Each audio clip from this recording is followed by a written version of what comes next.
Welcome back to my channel. ரொம்ப நாளைக்கு அப்புறமா ஒரு day in my life video தான் பார்க்க போகிறோம். ஸோ இன்றைக்கி என்ன பண்ணுறோம் அப்படிங்கிறது தான் இந்த வீடியோவில் பார்க்க போகிறோம். ஸோ வாங்க வீடியோக்குள்ளே போகலாம். என்னோடய மாமா பொண்ணு வந்து நான் பார்க்க வேண்டிய வேலையை அவளே பார்த்துட்ருக்கா. வீடு துடைச்சிட்ருக்காங்க.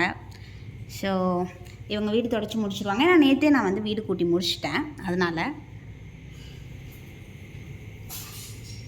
இங்கே வந்து இவங்க சின்னவங்க பாத்திரம் தேய்ச்சிட்ருக்காங்க. நேற்றே நான் முக்கால்வாசி பாத்திரத்தை கழுவி வச்சிட்டேன். இப்போ சும்மா ஓப்பி அடிக்கிறதுக்காக இந்த ஒரு 4 பாத்திரத்தை மட்டும் கழுவி கொஞ்சமாக சீன் போட்டுக்கிட்டு இருக்காங்க இவங்க. அதனால நம்ம இவங்களையும் இக்னோர் பண்ணிடலாம். நான் என்ன பண்ண போகிறேன் அப்படின்னா, சமைச்சிட்டு சாமி கும்பிடணும். அதனால தான் காலையிலே குட்கலாக தலைக்கெலாம் குளிச்சிருக்கேன். ஸோ நம்ம வேலையை பார்க்கலாமா?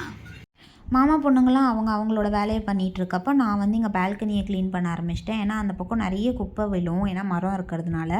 ஸோ கம்ப்ளீட்டாக தண்ணி நிறைய ஊற்றி அந்த இடத்த தேய்ச்சி கழுவுனதுக்கப்புறமா சரி இன்றைக்கி சாமி கும்பிடலாம் அப்படின்ட்டு சாமி ஷெல்ஃப் ஃபுல்லாக பக்காவாக க்ளீன் பண்ணிவிட்டு எங்கிட்ட வந்து red colour and yellow colour button rose இருந்தது.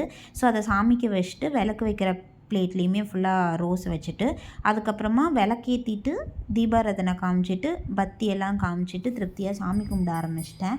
ஏன்னா எப்போவுமே கோயிலுக்கு போனால் தான் அந்த மன நிம்மதி இருக்கும் அப்படிங்கிறதால மோஸ்ட்லி கோயிலுக்குமே போவேன். அப்படி இல்லைனா எங்கள் வீட்லேயுமே சாமி கும்பிட்டா தான் கொஞ்சம் பீஸ்ஃபுல்னஸ் இருக்கும். அதுக்கப்புறமா ஓகே நம்ம சமைக்கலாம் அப்படின்ட்டு மார்னிங் வந்து பூரியும் தோசையும் தான். பூரி வந்து என்னோடய ஹஸ்பண்டுக்கு, தோசை வந்து என்னோடய மாமா பொண்ணுங்களுக்கும் எனக்கும். பூரி மாவு இப்போ ஃப்ரெஷ்ஷாக பிசைய கிடையாது, நேற்றே நைட்டே பூரி செஞ்சுருந்ததுனால அந்த மாவே மிச்சம் இருந்தது. அதை வந்து ஹஸ்பண்டுக்கும் மாவு வாங்கி வச்சுருந்ததுனால அது வந்து எங்களுக்கும் வந்து தோசை சுட்டாச்சு. பூரி வந்து எனக்கு எப்போவுமே சாஃப்டாக வரும். அது என்ன ரீசன் அப்படின்லாம் எனக்கு தெரியல. பட் ஆனால் சப்பாத்தி வந்து எப்போவுமே சாஃப்டாக வராது. நான் ட்ரை பண்ணுவேன், பட் ஆனால் மோஸ்ட்லி அப்போ சாப்பிட்றப்ப சாஃப்டாக இருக்கும். கொஞ்சம் நேரம் விட்டுட்டேன்னா போதும், அது மறுபடியும் ஹார்ட் ஆகிடும்.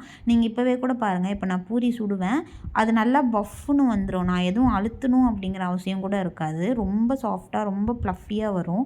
அதனால எனக்கு பூரி அப்படின்னா ஓகே நம்ம செஞ்சிடலாம், எந்த ஒரு தயக்கமுமே இல்லாமல் நான் செஞ்சுருவேன். அதுக்கப்புறம் மாமா பொண்ணுங்களுக்கு தோசை சுட ஆரம்பித்தாச்சு.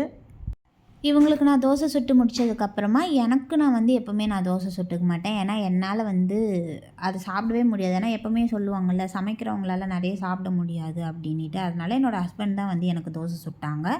ஸோ அவர் தோசை சுட்டு கொண்டு வந்து கொடுப்பாரு. கிறிஸ்பியாக வேணும், கிறிஸ்பியாக.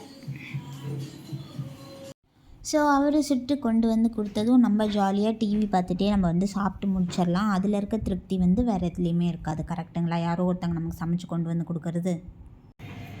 ஸோ நம்ம 1K சப்ஸ்கிரைபர் வந்துட்டோம். இப்போ 1K தாண்டி போயிட்டு இருக்கோம். வா சரிக்காத.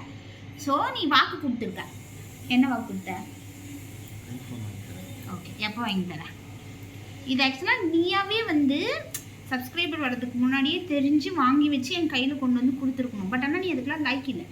But still okay fine. எப்போ தரேன்? சீக்கிரமானா எப்போ? டேட் சொல்ல முடியாதா? ப்ராமிஸ்? ஓகே. ஆக்சுவலாக அவங்க முன்னாடியே ப்ராமிஸ் பண்ணியிருக்காங்க. August 29th வந்து எங்களோட லவ் ஆனிவர்சரி, அப்போ தான் கொடுப்பேன் அப்படின்னு சொல்லியிருக்காங்க. பார்க்கலாம், அதுதான் என்னோட சர்ப்ரைஸாக இருக்கும் அப்படின்னு சொல்லிட்டு நானே சர்ப்ரைஸாக நினச்சிட்ருக்கேன். ஸோ பார்க்கலாம். இதோட இந்த வீடியோவை முடிச்சுக்கலாம். தாத்தா பை பை.